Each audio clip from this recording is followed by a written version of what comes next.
Assalamualaikum warahmatullahi wabarakatuh and good day to all the students.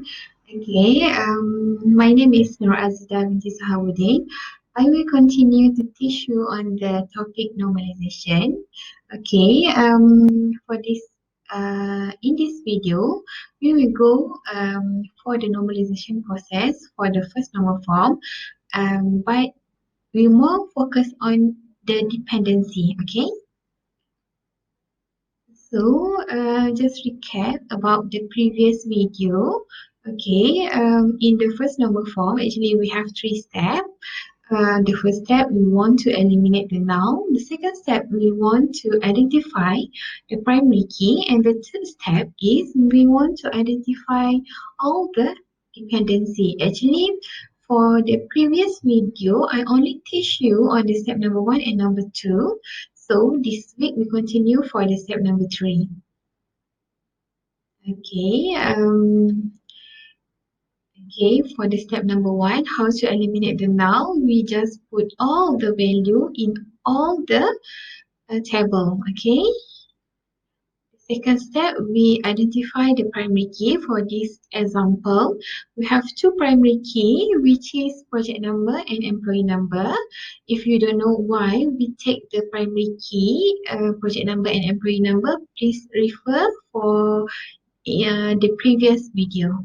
Okay, so the next step, we want to identify all the dependency. Okay, this one I will explain to you what is actually dependency.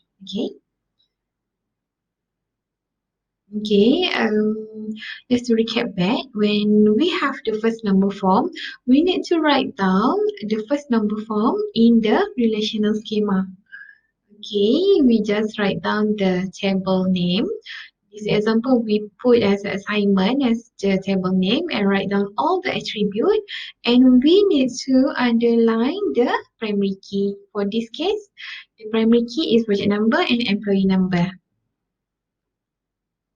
Okay, the step number 3, we want to identify all the dependency. Okay,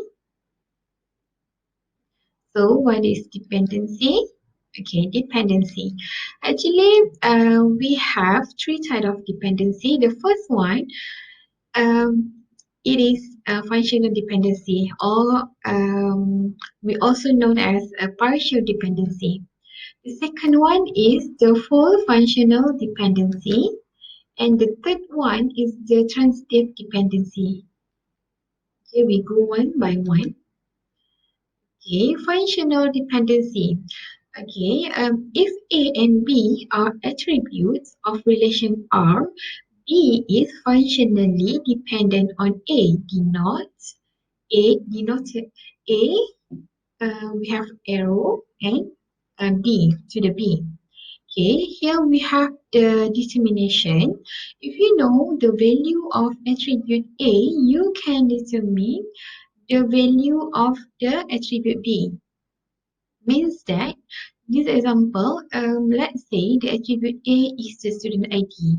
So based on the student ID, you know who is the student name. Okay.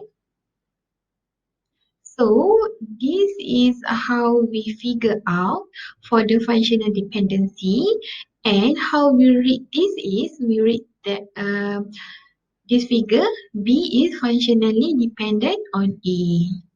Usually A is the primary key.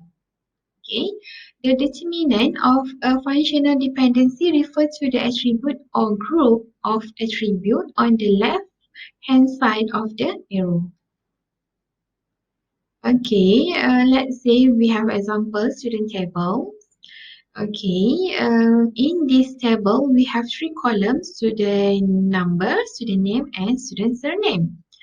Okay, so in this table we can read the student number as the determinant. Okay, meanwhile, the student name and the student surname is functionally dependent on the student number. Okay, this is easier. Okay, so next we go for the full functional dependency, different from the functional dependency.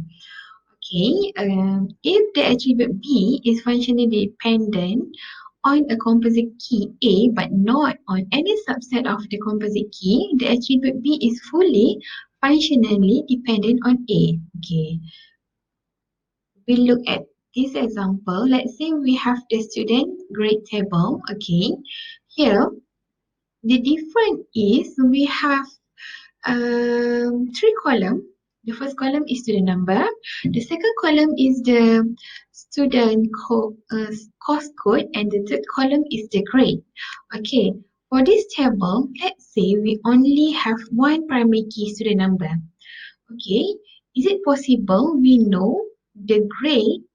Okay, let's say we say the grade is functionally dependent on student number. Okay, can we get the information? If the student get the grade A, okay, the student CA 100 get grade A, but what subject the student get grade E? So that's why we need to have the student number and the course code as the primary key. We can know based on the student number which subject he get the grade A. Okay. Same with if we only have the course code. Let's say we only have the course code as the primary key, and then we know if the student get the grade B plus and the course code, we don't know who is the student. So that's why we need a combination of the two attribute as a primary key in this case. And when we have two primary key, this is we call as full functional dependency. Okay, actually the tips for the full functional dependency, we have full functional dependency if the case study involves many-to-many relationship.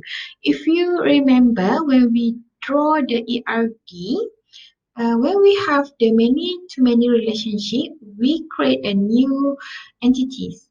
When we have new entity, we take the primary key from the both entity become as a primary key. Okay, you will understand this when we draw the ERD after we finish the normalization process. So next is about the transitive dependency. What is transitive dependency? Okay, this describe a condition where we have three attributes A, B, and C of a relation such as if B functionally dependent on A and then C functionally dependent on B, then C is transitively dependent on A via B, provided that A is not functionally dependent on B or C. Okay.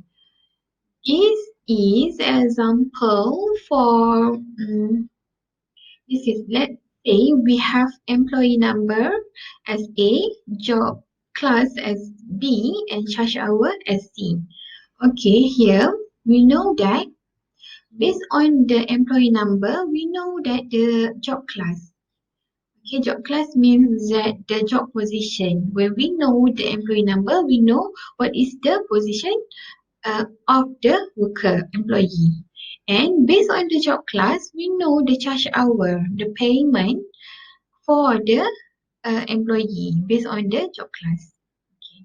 We look at this table, okay, how we know on this table the transitive dependency. Let's say we have employee number. Based on employee number, we know that the job class. Okay, this is the relation. Okay, let's say we have the employee number 114, Annalise Jones. Okay, based on this table, the employee number 114, the job class is application designer. You must remember each of the employee only have one single job class or job position. Okay. Another example is for the employee number 112, Darlene M. Smith Hunt. Okay. This employee job class is GSS analyst. Okay. So that's why job class functionally dependent on employee number. Next is charge hour. If you look at the column charge hour, okay, if you see that all the job class database designer, this job class have the charge hour 105, okay, payment for 1 hour. So means that the charge hour is based on the job class.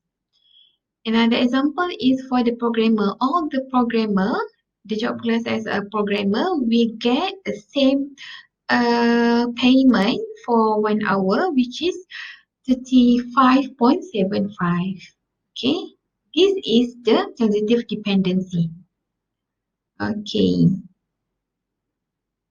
conversion to the first normal form. Okay, this is how we write down all the dependency. Okay, based on the example, we know that project number functionally dependent on the project name functionally dependent on the project number, and then employee name, job class, and charge hour is functionally dependent on employee number. Actually, the functional dependency is also known as the partial dependency. And next is ours is full functional dependency on the project number and employee number. Okay. This is we also know the primary key as the full functional dependency because we have two primary key. And the last one for the charge hour, charge hour is a transitive dependency on the job class. Okay. So in the first normal form, you need to write down all the dependency and also the relational schema. Okay. But if I ask you how we know this is the primary key of full functionally dependency, project number and employee number, hours. How we know this one? Okay, look at this table.